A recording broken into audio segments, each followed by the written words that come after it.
Kidlat News Updates. Sa ating mga balita, Martin Romualdez at Bakabayan Black nagsabwatan umano sa pag-atake kay BP Sara. Operasyon ng Office of the Vice President patuloy kahit walang budget allocation. Apollo Kibuloy susunod na gigisahin ng Senado. Documentation ng complaints laban kay Kibuloy ipinagpapatuloy ng PNP. Jeepney driver sugatan ng saksakin ng pasahero sa Cainta, Rizal. Ako po si Cesar Soriano, kasama ang buong puwersa ng Kidlat News Channel para ihatid ang nangungunang mga balita sa buong kapuluan ngayon.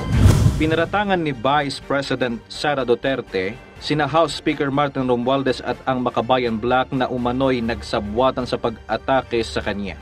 Sa part 2 ng interview na inilabas ng Office of the Vice President OVP, inilahad ni BP Sara na ang pagtanggal ng confidential funds sa 2024 budget ay isang modus ni Romualdez at ng Bakabayan Black. So nakikita nyo, bumulong ang Bakabayan Black kay Martin Romualdez. At dahil sa kagustuhan ni Martin Romualdez na hindi siya atakihin at dahil sa gusto niyang suportahan ang Makabayan at ang NPA, nakinig siya.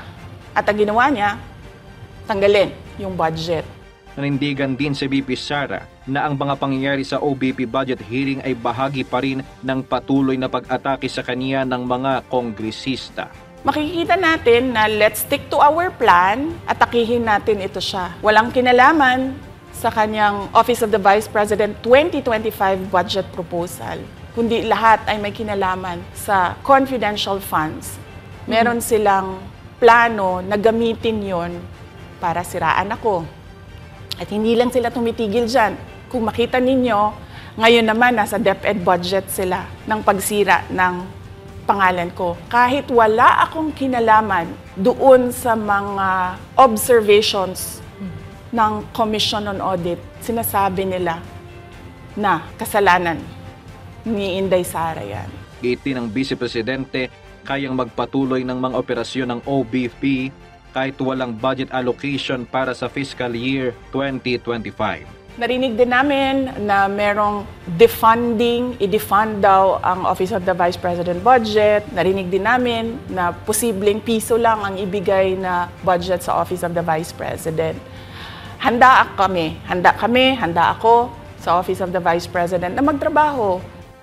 Walang magagawa si Kingdom of Jesus Christ o KOJC leader Apollo Kibuloy kung hindi harapin ang mga tanong ng mga senador ayon kay Senator Risa Hontiveros. Saad ni Hontiveros, kasalukuyan pang fina-finalize ng kanyang komite kung kailan ipatatawag ang naturang religious leader. Dagdag ng senador, siya ay susulat sa korte para matiyak na makadadalo ang pastor sa hearing sa Senado. Ayon naman sa Philippine National Police o PNP, nagpapatuloy pa rin sila sa pagdodocument ng mga reklamo laban kay Kibuloy. Sa salaysay ni PNP spokesperson Police Colonel Jean Fajardo, may mga karagdagang taong lumapit sa pulisya at sinasabing sila rin di umano ay naging biktima ng KOJC leader. Sa hiwalay na pahayag, sinaad naman ni PNP Chief General Romel Francisco Marbil na may nadiskubre silang mga bago at karumal-dumal na mga detalye sa mga umano'y nagawang krimen ni Kibuloy. Nagtamo ng sugat ang isang jeepney driver matapos siyang saksakin ng isang pasahero sa Cainta, Rizal. Base sa investigasyon, bumaba ang sospek sa jeep nang hindi nagbabayad. Pero nang sitahin ito ng tsuper ay agad itong bumunot ng balisong at sinaksak ang biktima. Umaming lasing ang sospek at nawala umano ang kanyang wallet kaya wala siyang naipambayad. Sugatan sa kanyang kanang braso ang jeepney driver nang salagin nito ang pag-atake ng sospek.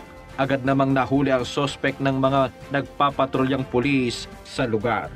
Para sa Kidlat News Updates, ako si JP Adaw, nag-uula. At inyo pong natunghayan ang mga headlines sa nakalipas na oras. Manatiling nakatutok para sa mga susunod na updates at breaking news. Ako po si Cesar Soriano, kasama nyo sa bawat pagputok ng balita.